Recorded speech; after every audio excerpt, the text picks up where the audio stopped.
I had a gun pulled on me. Then I bought the guy a sandwich. And then I ended up saving his relationship with his girlfriend, who had a really interesting career. This is one of my favorite stories, so sit back and enjoy. Before I start, apologies for the raspy voice.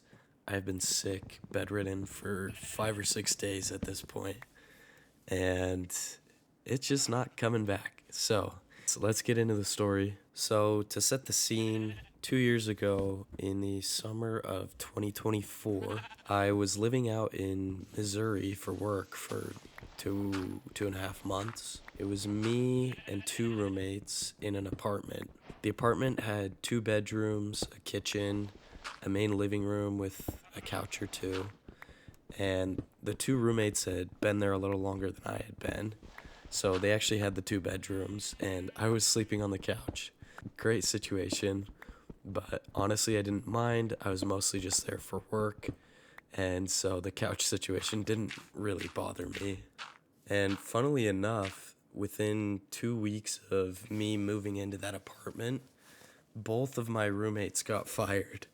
And those are two separate stories in and of themselves. The first one, I'll keep it pretty short. That first roommate actually got fired for a drug problem, and he had actually been on probation with the company we were all working for 3 or 4 times. And my thoughts on the situation were: fool me once, shame on you. Fool me 3 or 4 times, and I don't know, really shame on me. Anyways, the company kept giving him chances and inviting him back, but his drug problem was definitely real, and he ended up relapsing, and I unfortunately had to report him because he had our company vehicle, and I couldn't get to work because he was the one that was supposed to be driving, and definitely should not be driving under the influence. And he was not able to drive some of the days I needed him. So yeah, he got fired pretty quick. And then the second roommate actually got fired because of a gambling addiction. Obviously, gambling has its problems. I'm not promoting gambling. Anyways, this guy, he started working this job. It was a sales job because he came up with this story that he had ran out of money, he had been scammed or something. Anyways, I think he was just so addicted to gambling, he had no money left. And he was trying to make a quick buck. I think he got a couple sales, thought he was going to get a huge payout, and he just dipped for a week. The second week, I was there without really telling the owners of the company. And after they heard about it, they were so mad. So they had to let him go because he kind of just disappeared and left some clients in the dust. I was the only one left in that apartment, and I actually ended up having it to myself. So I actually got one of the bedrooms, promoted off the couch, and got a company vehicle. So I was sailing smooth at this point.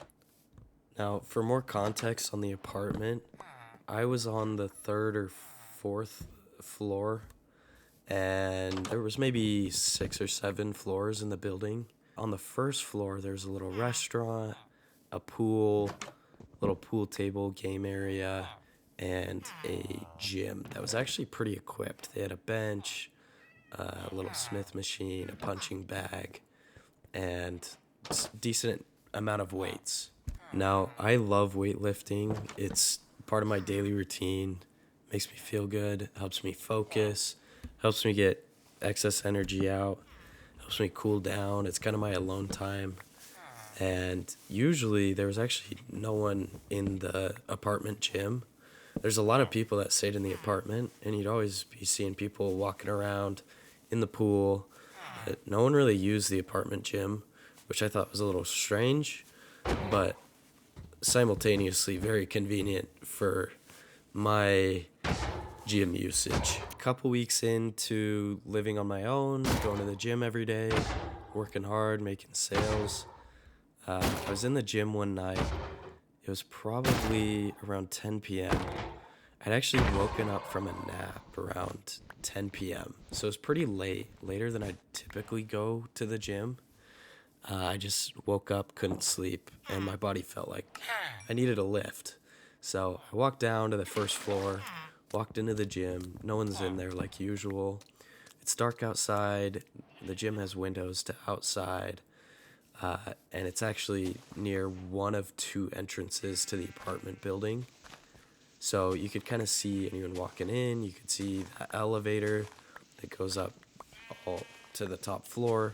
As I'm hitting my sets, I see someone walking down the hall towards me. I didn't really think anything of it, but I looked up as he kind of swiftly walked through the gym door.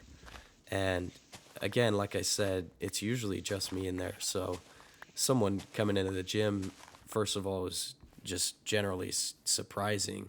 And secondly, the person that walked in was a younger man, probably 23 years old, and his demeanor was very aggressive.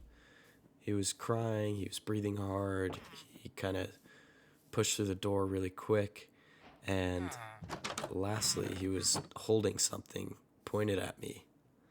And I looked at his hand, and he was holding a gun, little pistol, just kind of pointed right at me. I just looked up. I was carrying some weights in my hands. I kind of just stopped what I was doing, looked him in the eyes, and I was just like, hey man, what's going on?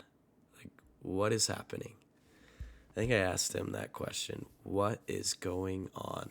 After he had walked through the door, he had just stood there, kind of confronting me. And we both kind of just sat there for what felt like an eternity. It's probably less than 30 seconds of just looking at each other before he kind of looked away and kind of put the gun down to his side. I said, hey man, what's wrong? And it's kind of a weird question to ask, honestly, for, a guy that's holding a gun in his hand. But something about his demeanor, I could tell at this point, like, I wasn't in any danger. He was just not okay, and he was going through something. Anyways, he sat down against one of the gym windows that led outside, and he put the gun down on the ground, kind of curled up in a sitting fetal position, I guess, with his hands wrapped around his knees. And he just started crying. And yeah, it was a strange situation. At this point, I was a little worried he was actually going to do something to himself, so I felt some sense of responsibility to step in. And I said, what's going on? What's your name? Like, why are you crying? Like, talk to me. He kind of just started dumping to me because I was the only one there, I guess. And he's like, hey, let's call him Michael. My name's Michael, and I'm just going through it. I just got kicked out of my girlfriend's apartment, and this is all I have left, gesturing towards his gun, referring towards his gun.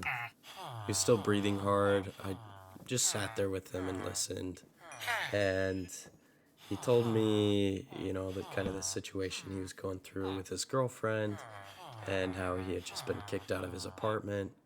He was hungry. He didn't really have a job. He was kind of homeless other than his girlfriend's place. He hadn't had a stable place to live in a while. So he really wasn't in a good spot. He said he was hungry, and I just offered to feed him. And so, it's 10 p.m., it's late, 10:30, nothing's really open except for this one sandwich shop on the corner. And we go in, they're actually about to close, probably closing at 11, and I grab him a couple sandwiches and say, hey, take one for the road. But obviously you need a place to stay tonight. He essentially told me that his girlfriend is the earner of the household of the, it's her apartment, and she had actually let him stay there. And he actually didn't have a job, so he was just kind of mooching off her career. And funnily enough, she was actually an OnlyFans model. And through talking with him, like, I just felt like I could talk her out of the situation. She seemed like, for context, she seemed like she had blown up about him not having a job. And I figured that was a problem for the next day. So I offered to go talk to the girlfriend with him and see if we could get him a room for the night. I wasn't going to let him stay at my place. So anyways, we went and talked to the girl. I pitched her on letting him stay one more night, and she agreed. She was actually super chill. And so got him a place to stay. We ended up talking about, hey, like, you got to figure something out. Like, let's get you into a couple of these places that are hiring in town. We kind of looked up a couple places, and he said he'd go in the next day and apply and figure it out. And I actually did end up hearing from him. I gave him my phone number because I felt bad, and I genuinely wanted to help. And he actually texted me the next day that he had gone in and applied at 2 or 3 places. So I was pretty happy for him on that. I actually don't know what ended up coming of the situation, but pretty wild scenario, and something I hopefully will never encounter. That's something you never expect in life, having a gun pulled on you. But fortunately, it was nothing nefarious and turned out for the best, and actually turned into a situation where I could help someone out. And before I end, I just want to add, it's really hard to vocalize all the emotional context of the situation. Like, it does sound a little strange getting him back in to the place with the girlfriend. He seemed like he kind of had a breakdown. Obviously, she kicked him out for a reason. He had a gun. I should have offered to, take it at least for the night, hold it for him, give it back the next day or something. I don't know. It was a really challenging situation, something I'm not qualified to advise on. So I didn't really know what to do here, and I just did what I thought was best based on the context of the situation. And a couple days later, I saw him and his girlfriend walking around outside in front of the apartment. They seemed pretty happy, and they didn't look, neither looked in danger or unwell. So I figured they were doing all right, and, everything turned out all right. I'm going to wrap up the story there. I hope you enjoyed. And if you want to hear more stories like this, make sure to subscribe. Let me know what you thought of the story in the comments, what you would have done differently. It really was a challenging situation, and there are a million different things you could have done.